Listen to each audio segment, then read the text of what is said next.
Welcome to a brand new podcast called The Wedding Workflow. This podcast is for the wedding professional, engaged couples, or anyone involved in the wedding world.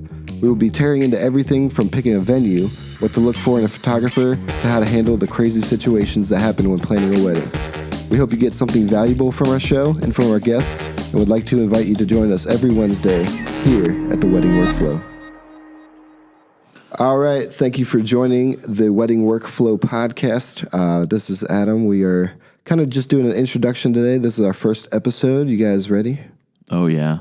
Yeah. All right. Yeah. My name is Carson. I'm from HeadTrauma Entertainment. I got started DJing about 7 years ago in high school, just doing some parties and stuff back then. I got started because I got 6 severe concussions in 1 year, my freshman year. What was that from? Yeah, so they're from soccer, and then 3 were from soccer, and 3 were just from just random things in life. Being rowdy. Getting rowdy. So got those. I ended up losing all my memories of my friends and some of my family members. Couldn't play soccer anymore, so I wanted to get into something. So I found DJing, pretty much locked myself in my basement for the summer and taught myself how to do it, and got my first paid gig a couple months after that. How much did you make? Can I ask? I think I made $60 for the night, It was, I believe I DJ'd for 7 hours. Oh my gosh. Oh my gosh. Dude. So yeah, that's pretty good. But back then in high school, that $60 went a long way. So I was racking it up. What was the time frame of that? Oh, I'm thinking it was it started 5 or 6 o'clock maybe. It went to 1 a.m. to Nice. 2 a.m. That's So it was a long gig, just in someone's basement for a house party. Right. Yeah. Just a dance high school party. But then those started getting kind of rowdy, so I got out of that my junior year and made some good partnerships like Mount Union University, Canton Repository. So I started doing more of those events, and then 3 or 4 years ago, I did my first wedding, and actually me and Tyler did our first wedding at the same time, but didn't know each other. Yep. But it was very nerve-wracking experience. Just went in it. You've just been doing high school party, or high school events and like proms and stuff like that. Yeah, a lot of school dances and stuff and parties, but weddings are a whole another level. Yeah. There's a whole another level. Yeah. A lot more that goes into it. So did that and did some bridal shows, got the word out. And before you know, I did about 15 events, about 4 years ago, and then did 30 events, and then 60 events, and then last year was 90 something events, and then next year's on track to do 140 events.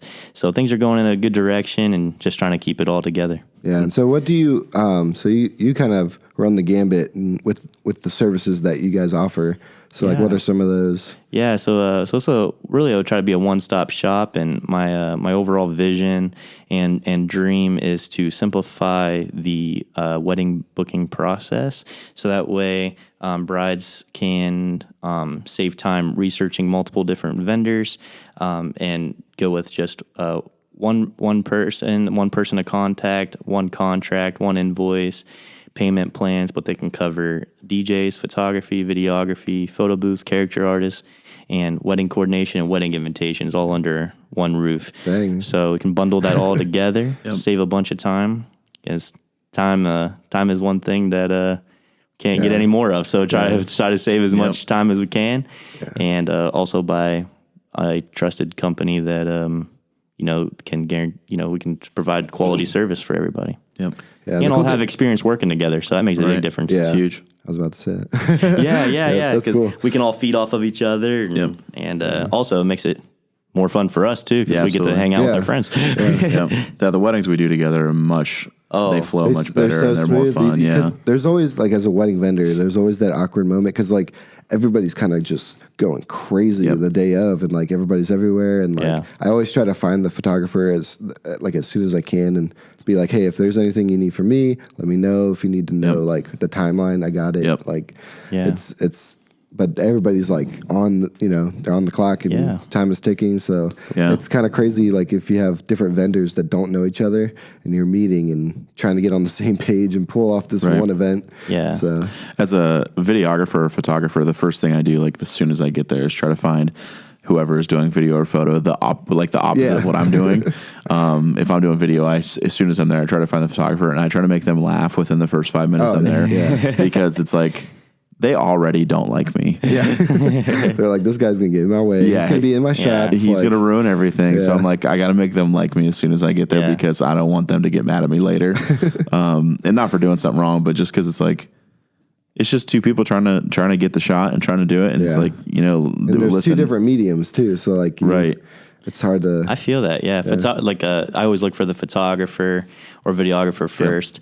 And you want to like, that relationship in the beginning, like I feel like it's like that awkward thing because you know that you're pretty much stuck with that person for all day. I like to ask for like their contact info from the couple so I can like maybe touch base with them or like invite them to the Google Doc that I think that's helpful. Yeah. And it's like at the end of the day you're on a team even if you're not getting paid together, because you have to be, you have to be on the same page. You got to work together. Yeah. And like me and Carson know from like, I don't know if Tyler, have you ever been part of like a church staff or anything? Yeah, so I interned at a church for about a year. Okay. And I was doing creative art stuff, so I was still kind of doing video and but it was mostly on the journalistic side of things. Like I was doing a lot of the storytelling and things like that. Yeah. Yeah, me and Carson were pretty involved in like setting up Sunday mornings, and like there's always something that goes wrong, like especially at the campus we worked at. Like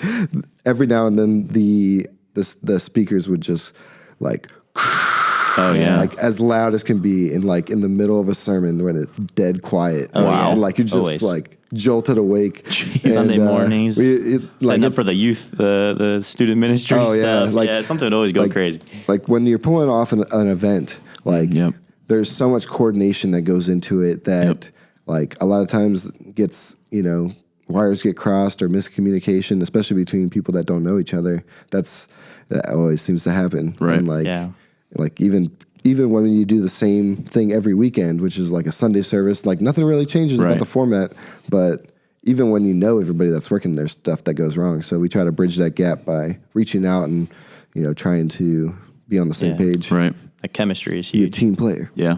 Yeah.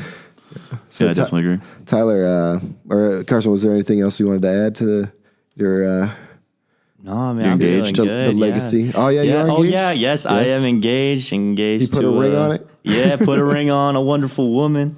So we're getting married here July 25th.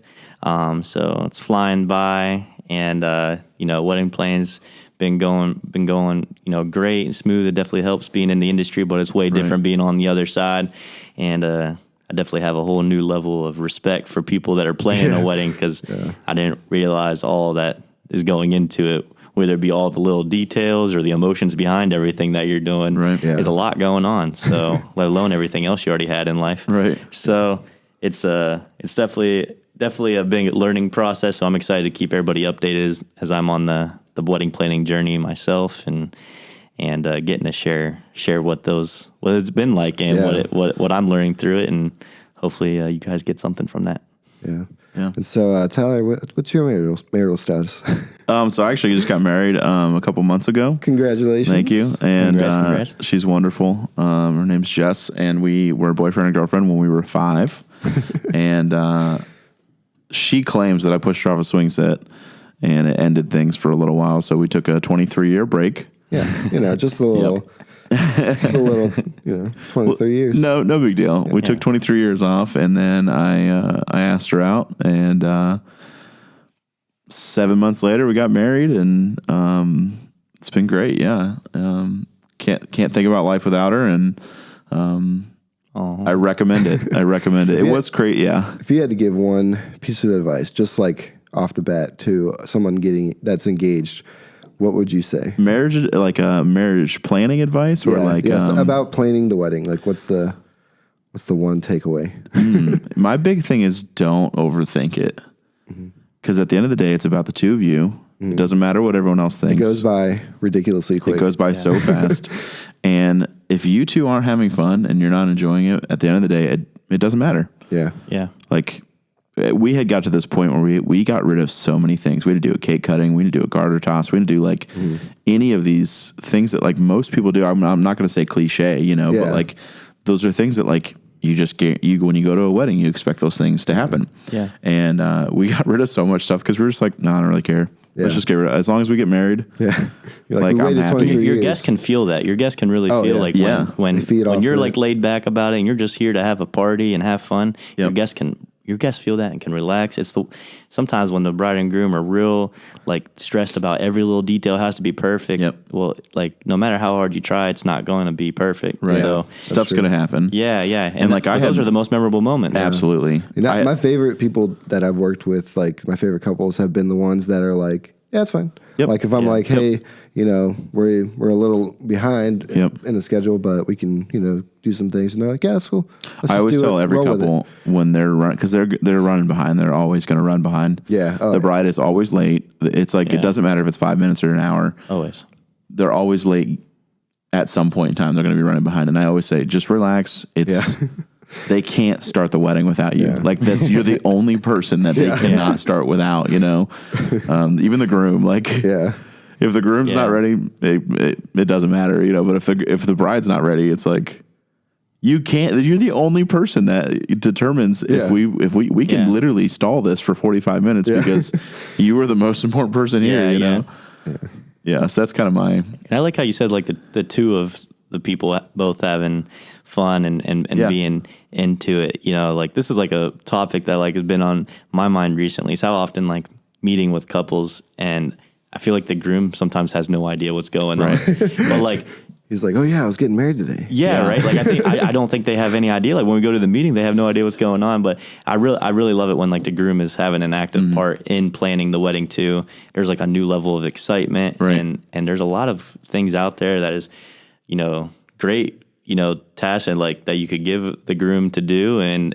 have that. I mean, of course, like the bride does seem to have the final say, right? Yeah, but man, I really love it when the groom is involved in everything and the planning process and being active in that. So I feel like Jess and I split things pretty well. It seemed like you guys split it. There was a ton. Do not get me wrong. There was a ton of stuff that she did that I had no idea even happened. So much stuff between her sister and her mom, and like. I would just say things that she was just doing and planning. Yeah. A lot of stuff. Her sister did so much stuff. Yeah. That I had no idea even happened. Yeah. But there was a lot of stuff that was like, hey, what can I do? What can I take off your plate? That kind of thing. And you just kind of have to trust each other that it's gonna like you'll handle that. Yeah. If I don't come back to you and tell you that something's wrong, I've taken care of it. And it was nice too because like since I'm in the wedding industry. She was able to say, hey, like, I don't care about this. Just deal with it. Like, worry about this and I'll worry about this, and we were able to split a lot of the stuff. And, it was a lot of stuff was like decorations and stuff like that. I did not even touch because. Yeah. Oh, no, I'm not touching anything decoration wise. I would ruin My fiance's got it all covered. But like the flow of the day, that and finding a DJ, Carson, finding like a photographer, videographer, like all those things were things that like, she was like, well, this is your job. Yeah. Yeah. Like, you're going to be the best person to know what is obviously like you want to run stuff by your spouse. Yeah. But at the end of the day, it was like, these are our options. What do you think? And kind of like going with our strengths to figure out what we were good at. I had a funny one at the end, the night of our wedding after we got back to, we went and stayed at Gervasi, the winery, and we were there. And I was like, I didn't get one cake pop. And I told her that, and I was like, I'm so mad I didn't get a cake pop. And she's like, Tyler, we didn't have cake pops at our wedding. I know, right when you said that, I'm like, wait, did I miss the cake pops? You're like, man, how many were there? I didn't remember cake pops. I had no idea, because like, we had talked about so many things, and I was like, oh yeah, we got cake pops. I'm going to be so excited to get a cake pop. And we had pie, and like her friend Rachel made all the desserts, and it was incredible. But I was so mad because I was like, oh, I thought for sure we had cake pops. I guess not, I wasn't as bummed because no one else got cake pops either. It's fun, the things that you like learn about your wedding that happened, like because there's all these little side stories. Yep. And obviously like you were just zoned Right. on what was going on. And so like, it's fun hearing weddings. Like, it's almost like if you ever like black out at a party and you like hear about the stuff that happened, you're like, that happened? No way. At the wedding with me that I was a part of. Yeah. I had a few friends. So like we had to be pretty picky because she has a ton of family and I have like, just between, it was a lot, honestly, like so many of them were her family. She's just got a big family. I don't have near as much family as she does. So a lot of mine was friends. And, but it was hard. It's hard to decide. That's one thing I guess we could talk about on the show sometime is like deciding who gets invited to your wedding. Oh my gosh. That seriously needs to be something because that's a freaking struggle. We could even talk about like we could talk about it today maybe. Yeah. Yeah. But that for me was like, so we decided, and like, so the people that we invited, we were like, these people are coming because we've narrowed it down to you, and you better be there. We didn't throw anybody like that, but like I assumed if they were on the list, like they were coming. And there was a few people that was like, "Hey, was so and so there?" She's like, "I don't know, I didn't see them." And I was like, "Yeah, neither did I." It's like, dang, I thought for sure they were coming, and then to find out later, they were there. Like I had friends that was like. Yeah, they were like, dude, your wedding was so nice. I was like, I didn't think you came. And they were like, no, we were there. Like, you must have, missed us or something, because there's times where you're like. The worst is when you say, like, you mention your wedding and they weren't there. Oh, yeah. And you're like, I didn't do that. Oh, you're man, like, did I even invite them? Yeah. Adam, you had a huge wedding. Dude, how many people was at yours? Oh, man, we had like close to 300. Like, we invited. Crazy, man. We invited more than 300, like 350 some people. And I thought we had a lot. Yeah, it was ridiculous. Like, it was crazy. I barely, like, it was fun, though. My fiance has like 150 people on her list. I have like 80 or 90, but our venue only holds 200. So, so you got to cut. We really got to bank on some people not being able to make it. Yeah, and like it wasn't as cramped as we were like worrying that it was going to be, and so I'm really glad that worked out. Like, we were like, man, this place. I mean, it seats like I think 250, and so we like invited like 30 something. And we were like. And we didn't even invite half of them to the ceremony, which we wish we did. But it was a small church, and there was no air conditioning, and it was the end of June. So, what did you wish you did? Did people have any bad feelings about not being able to go? There was a couple like that I met, like I ran into, like actually this last Christmas that I was like, it was one of those situations where I was saying something about the wedding, and they were like, they said they weren't there, and I was like, oh crap, I didn't invite them. Yep. And I was like, did I invite you to my wedding? And they're like, no. And I was like, oh my gosh, dude. Like, I'm so sorry. There's just so much. Like, I did that the other day. I just realized, and I'm not even going to say anything. Yeah. Hopefully they don't listen to this. But like, I had friends that I was like, oh shoot, I didn't invite them. I didn't invite them. Yeah. But really, when it came down to it, it's like I made a list of we went through, and this is good for anybody who's doing it. Yeah. Make a list starting out that is everyone you would possibly invite at all. Yeah. Whether that means you are doing it to not hurt their feelings, you're doing it because they're your best friend. Like make the huge list and then narrow it down from there. If you haven't talked to them for 6 months to a year, probably just take them off. Yeah. Unless they're like a childhood friend that lives so far away. Like, see, even that though, like there was somewhere I was like, I had a specific one where it was brothers. Oh, okay. And I was like, man, I haven't talked to the one dude in forever. But I think he's going to be hurt if I don't invite him. Yeah. But on the other end, his brother and I are pretty good friends now. Yeah. And it's like, what do you do? And I even asked him, and he was like, dude, if you guys haven't talked, he's like, it goes two ways. Yeah, that's true. Yeah. He's like, if he's not reaching out to you, like he can't be offended if you don't invite him to your wedding, Yeah. And that was a big thing. I was like, well, if we haven't talked in about a year, probably should take you off. Yeah. If we haven't done this in a while, I should probably get rid of you. That's what I was thinking about. I was like, there's some people that I like had on my list, and I'm like, I haven't talked to these people in 3 years. Like, like that's probably not. It's probably not crucial to have. And honestly, that's adulthood. Yeah. Like I'll be 30 next year, or the end of this year, later this year, I'll be 30. That's like a big thing, like where you like for the 10 years after you graduate high school, narrows down. It just quick. Keeps changing. Yeah, like you get this explosion of friends. Like if you go to college, you're like right out of high school, and you're like, I'm gonna have these friends forever. And then like time goes on, you get busier, you get married, and then you're like, wow, my circle of friends are closing in. Right. Like I totally agree. Yeah. And but that's, I mean, you just got to narrow it down, and you start getting rid of people. And we eliminate. Actually, one thing that we did that I really recommend is we eliminated no kids. Oh yeah.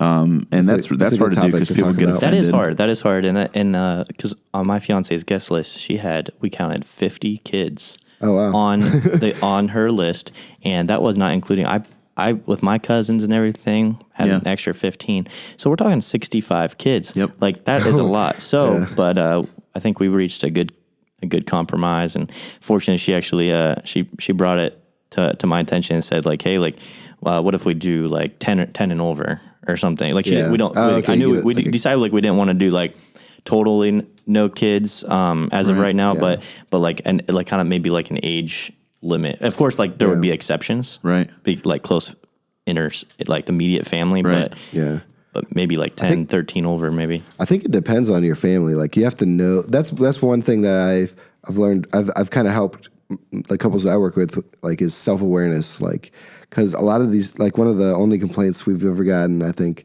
was someone complained that their guest didn't dance at their wedding, and that I was DJing at. And that they got into the chip dip. Did they?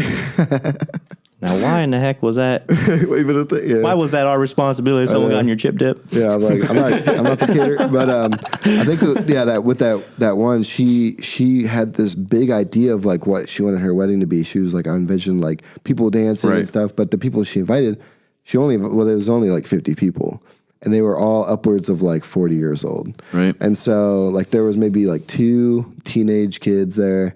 And that was about it. Yep. Like it was, there was nobody in the big dancing demographic were present at this wedding. And so she had this like inflated view of what it was going to be, but she didn't have that self-awareness to know like her own family, like, are my family like dancing type people? Yeah. Are they even young enough to like dance for long periods of time, you know? So it's big. I mean, you know, being able to know your guests and who's coming, and have realistic expectations, because I think what happens is more than likely, you know, she's probably been to another wedding in her life, and she probably saw a bunch of dancing, right? But she may can't all be like my wedding, right? But she may have not always connected why there was so much dancing. One, there could have been more people, which having 50 people is all, I mean, if you get a low number. 60% of people to, you know, dance, you're really not talking a whole lot of people anyways. Right. Yeah. And, you know, if you have a wedding like your size, 350, the odds are in your favor. Yeah. Like, and I knew going in, I knew the people that I invited, I was like, these people are going to dance. It's going to be crazy. Like Carson's on the turntables. Your wedding was so lit. Yeah. Yeah. We made up a dance to Rosanna, the Weezer cover of it. Wow. And we were just on the spot. Like it was I don't know. It was beautiful. But, but one thing about having kids though, is like, if that energy, like if you know your family, and you know, like there's a lot of people over 40, there's a lot of people that are like, you know, and there's, you know, like my parents' age, but there's not a lot of people like my age that are going to be there. And like sometimes even having, you know, inviting people that have kids, like having those kids there gets people on the dance floor too. 100%. I tell couples that all the time, because I always say, like, because people don't usually get on the dance floor right away because of a few reasons. And one is because, I would say mostly is because they feel like, what are other people going to think of me? Yeah. Because people don't want to go dance. Well, kids don't see that. They don't know that. They do whatever they want. And if the kids go to the dance floor, the parents have to follow. Right. Yeah. So before you know it, you could have 1 to 2 adults per kid that's on the dance floor, and then now you have a packed dance floor. It's a good idea. You got the grandparents that want to dance with the grandkids, and it's just, I think if you kind of like know that none of your friends are big dancers, like having couples there, like inviting couples that have kids is such a, you know, it can bring that energy level up. I agree. And so I think that's, it's a good thought. Yeah. It's a touchy subject though for a lot It of is. Yeah, it is. people. Yeah. Some people are like, nope. Yep. We did only our nieces and nephews, and then if we had friends who had newborns, obviously, like, we're not going to be like, figure out how to breastfeed your kid while they're not there. You know? Yeah. And we had some friends and family who were coming from out of town. Oh, gotcha. And it's like, if you have kids, obviously, like, Of course. good luck finding a babysitter out of town. You know what I mean? Yeah. So like that wasn't a problem. What got you into the wedding world? So I started out doing film and photography at a production company. I was doing it just for fun, I guess, before then. And I had a guy come to me and was like, "Hey, you like are pretty good with really bad gear. Like I think you'd be pretty good if I like taught you properly and spent some time learning." So I worked for him for 2 years. And that was an incredible experience. I got to travel a good bit with him, and we did some cool product shoots. And like 2 weeks after I got hired, we went to Seattle for a 4-day shoot. That was super cool. And so I did that for 2 years. And at some point, it was kind of like a fork in the road where it was like, hey, I think I'm about to where I could go full time on my own, or I could start moving that way. But I didn't really want to because I loved working with them, and they gave me the nudge I needed to get out by basically telling me that they believed in me and that I no longer was on their payroll. That's good people to work for. Yeah, they threw you out of the nest. Yep, and they were like, "You can do it, man. We believe in you." And they literally said, like, if you want to come in and work in the studio every day, you can, but you're on your own now. Oh wow! And they were like, well, you can use our gear, you can use whatever you need. And it's cool now because like we work together now often.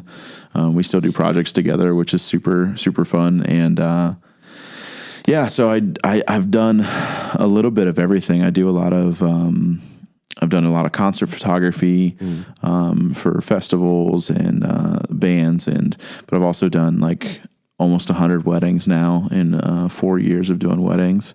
And that's been really cool. And you've been getting into some commercial stuff too, right? Yeah, I've been doing some commercial work, which is super cool. I did some stuff with a company out of Utah for Chrysler and Cadillac this past year. Was that in Detroit? Yeah, I was in Detroit. Yeah, I hate awesome. Detroit. Do you? Oh my gosh, it's the worst. Yeah, I was there for 4 days, and it was 3 weeks after I got married. So I was like, I didn't want to be there, but it was like good money and like a cool opportunity, so I did it. But it was like, Detroit just sucks. I heard it was on the up and up that like things are getting better. I mean, it's better as in like for the most part. But if you go from a -7 to a -3, you're still in the negatives. That's that's really true. We're gonna get some hate email from Detroit, right?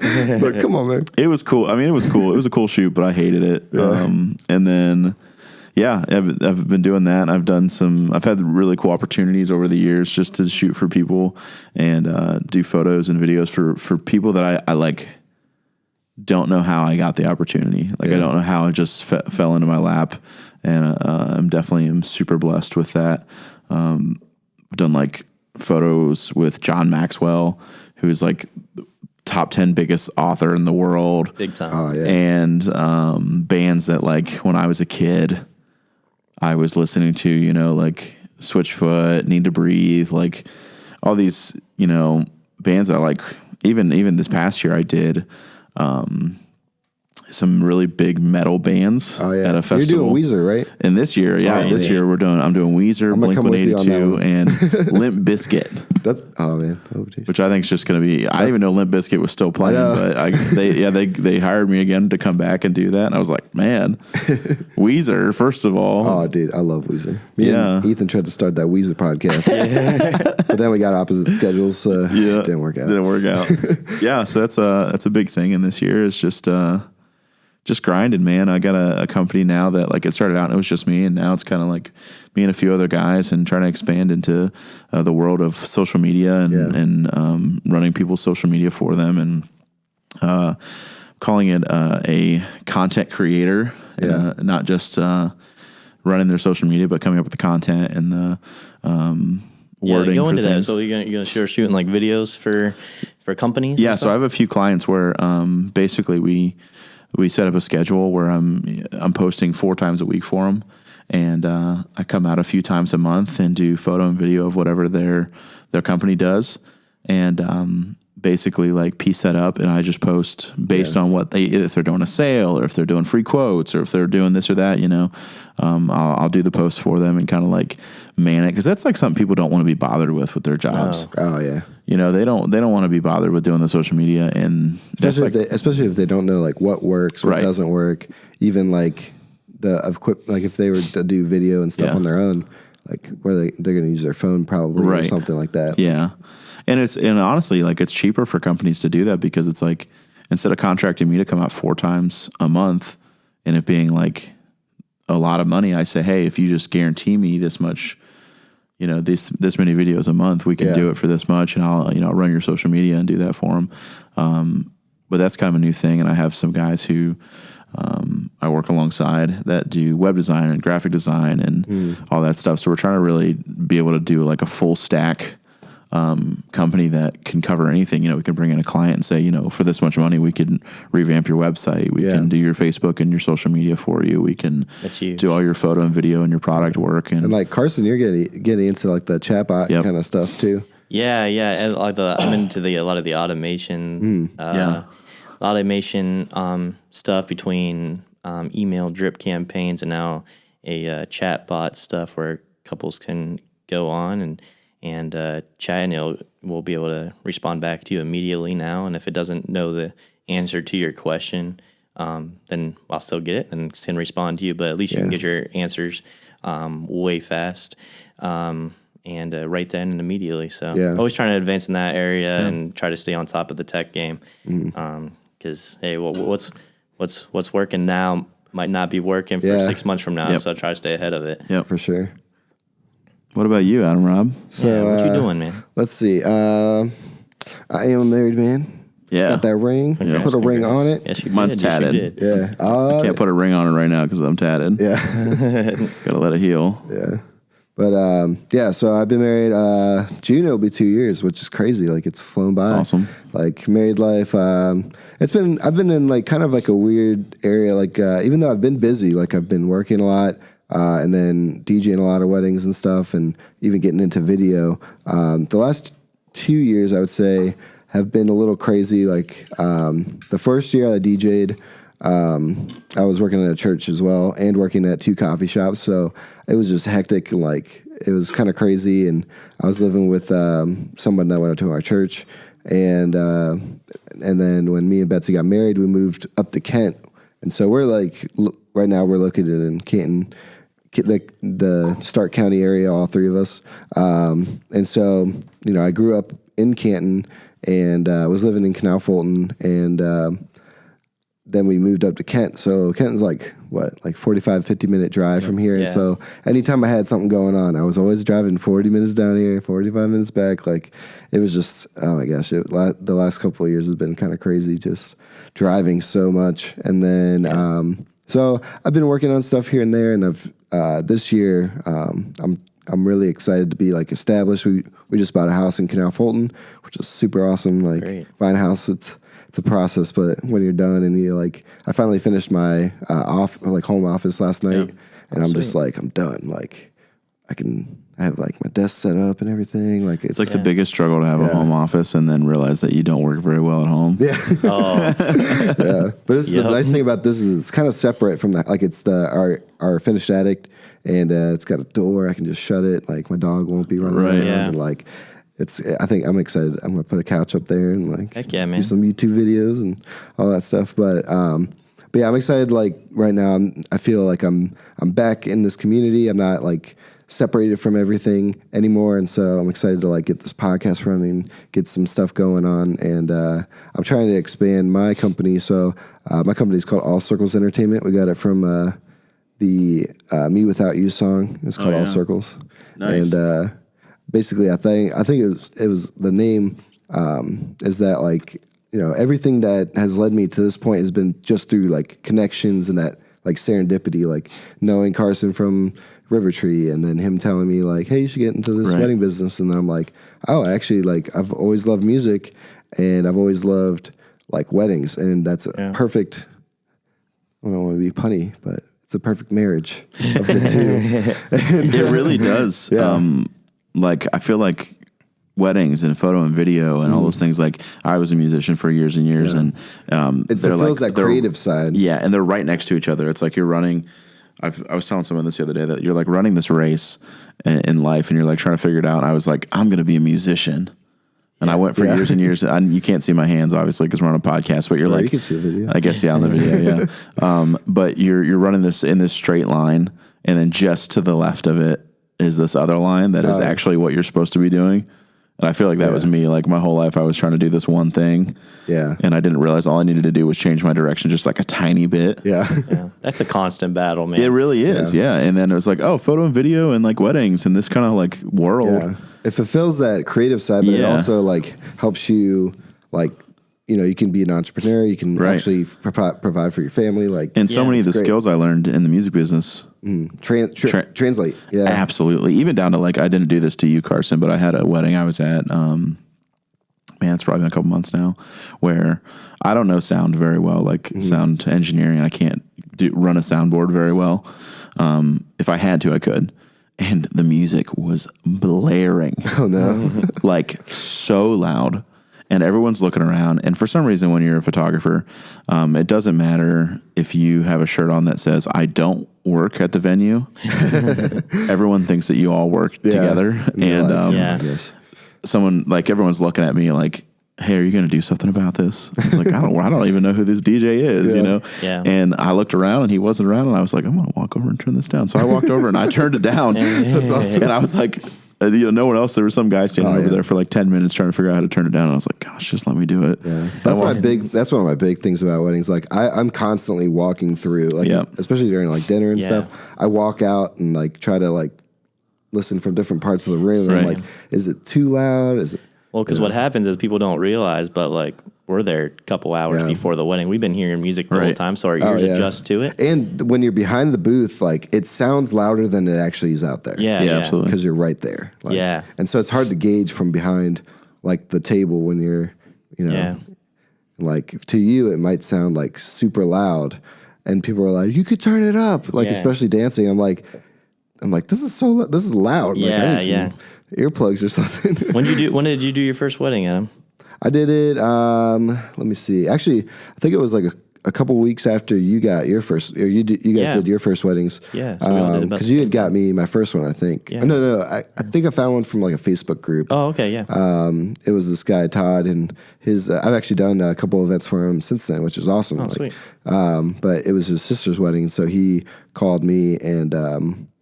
It was cool. And then I did a couple for some relatives of mine, which were a little it's good to ease into it with relatives, because you can they're not going to hate me. Yeah, yeah. Unless relatives I totally and screw it friends. up. But they're more forgiving. Yeah, when it comes to that kind of stuff. They're just happy that you're there and you're doing it for very little money. Right. Yeah, absolutely. So, but yeah, I'm excited. I got a lot of big plans for this year. I'm trying to expand my skill set into photo and video, and I've always loved photos or photography. And the thing is, throughout my life, I've never had a financial reason to get one, and that was always, the cost was always that point of entry where I was dang it, my friends bought me this little point and shoot camera, right? And I used that thing all the time. When I lived out in California, that was what I used, and I still have it, and it's waterproof. It's pretty sweet, but I never was able to buy a DSLR. Yep. And it's an investment. Yeah, this last because last year, I think February, I was this year I want to document more weddings, because every time I go to one, I'm I want to do some awesome videos or photos of it so I can put on my Instagram and stuff. Yeah. But I just use my phone, and in low light conditions, your phone sucks. Oh yeah, it's just not good. Yeah. Unless you have, I don't know, an attachment on it or something.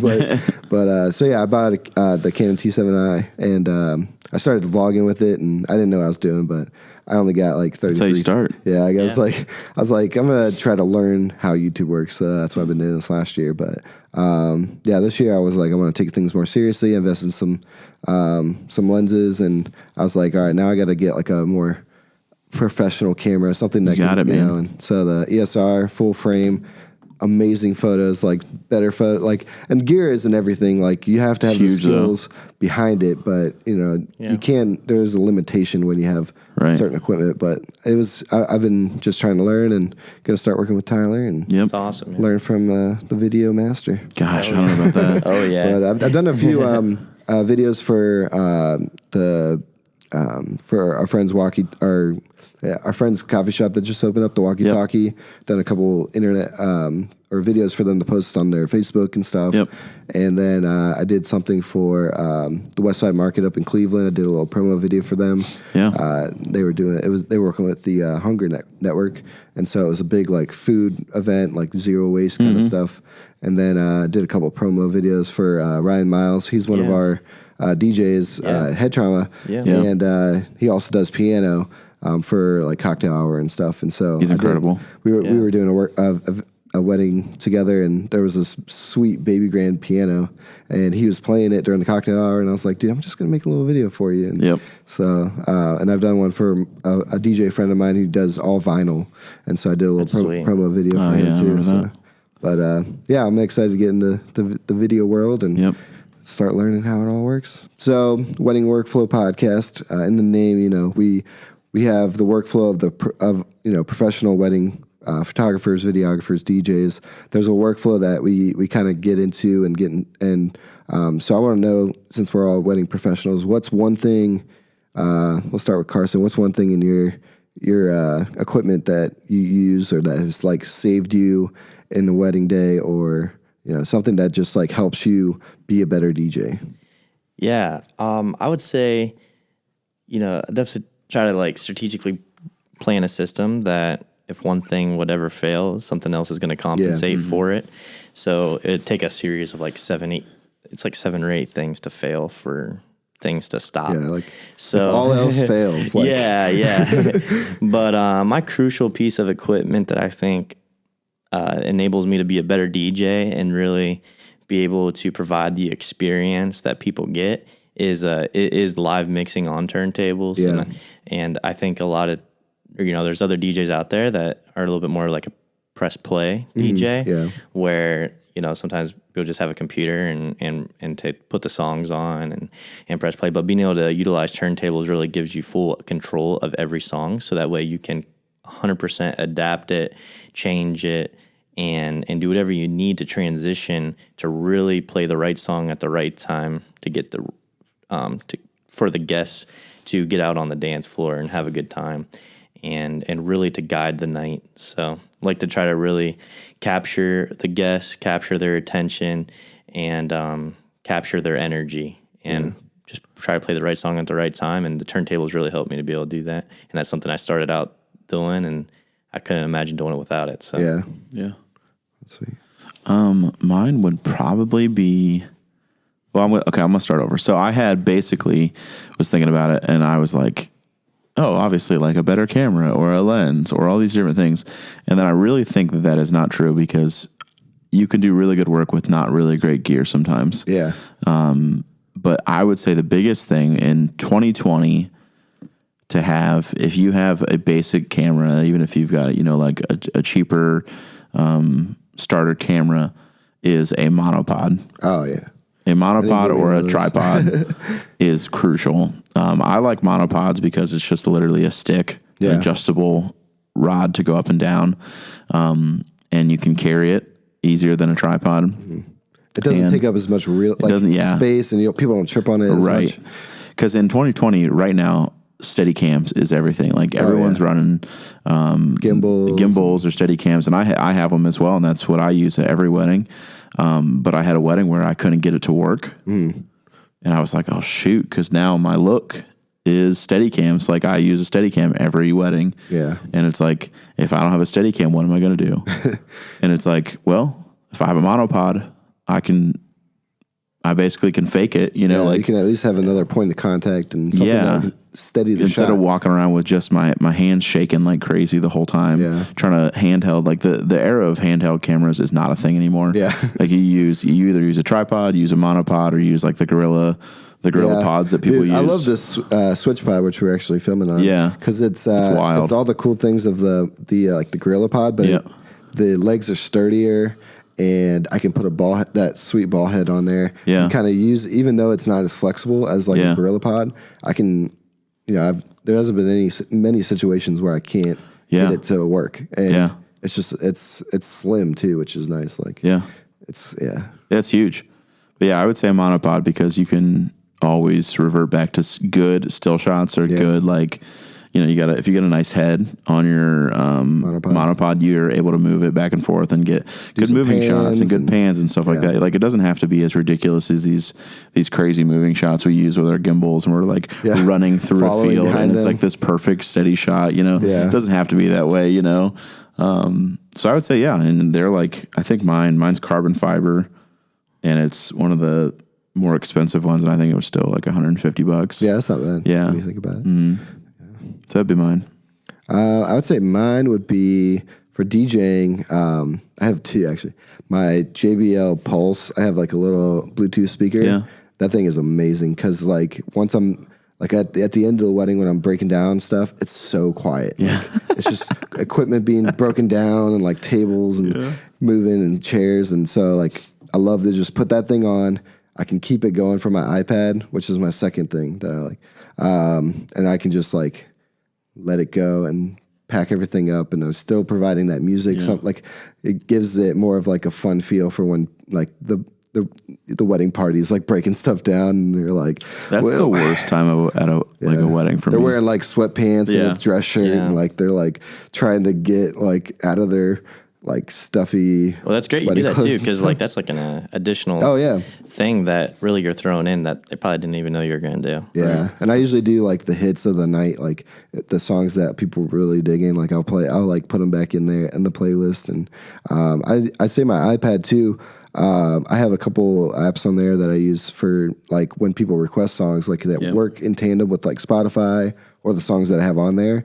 And I have, it's kind of like the turntables. Like I found some that were like, I have the most control over those songs. Yeah. And I can mix them. Like if somebody requests a random song, look it up on Spotify. I can add it to the queue. I can mix it in the app. Like it's saved my butt so many times. Like there's been times where like my computer's freaking out or something. And I'm like, I need to just get something playing through the speakers. And like, so my iPad, that thing comes in handy all the time. Oh yeah. And then for my equipment, I would say probably like my I just bought them. They're Peak Design strap holder things. They're basically like these little things that you put onto like your computer and then or your camera so that you can quickly put your like neck strap on and off. Like, and that thing is amazing. That's like, the biggest hassle, putting a neck strap on the camera. Because they're so worst. annoying. Yeah. And like sometimes like you just have the strap, and like I had my old ones like had at least like a little like clip that I could clip them on. But it's nice having those things on there. You could just boop. It's like trying to tie your shoes with one hand. Yeah, it is. It's the worst. Yeah. You're just like, there's some stuff you want to do without a strap, and that strap can get in the way, and like, it's just good to have. And that's sweet. Well, that's about it for us today. Thanks for joining us on this podcast. Follow us, and if you like this podcast, give us a little review. Give us 5 stars on that Apple reviews. Really helps us get up there. So where can people follow us on social media, Carson? Yeah, you can follow us at The Wedding Workflow on YouTube, Twitter, Facebook, and Instagram. So you can catch us on all of those platforms, and we'd really appreciate the follow and subscribe. Yep. And coming next episode, we'll be interviewing our friend Jude Anderson from Lovely Ink Creative, and she is an awesome photographer, and I believe she's starting to get focused in boudoir photography. So it's going to be a saucy episode. It's going to be a good one. So join us next episode. And this has been the Wedding Workflow Podcast. Thank you for joining us. Bye-bye. All right. Thank you for joining us for another episode of the Wedding Workflow Podcast. Join us next Wednesday for another episode. We are on Apple Podcasts, Spotify, Stitcher, or wherever you find your favorite podcasts. Feel free to send us a message with any questions or topics you'd like us to discuss on the podcast at theweddingworkflow@gmail.com. Also find us online. We are on Instagram, The Wedding Workflow, and we are on Twitter as Wed Workflow Pod, and you can also find us on Facebook at The Wedding Workflow. So thank you for joining us, and we will see you again next week.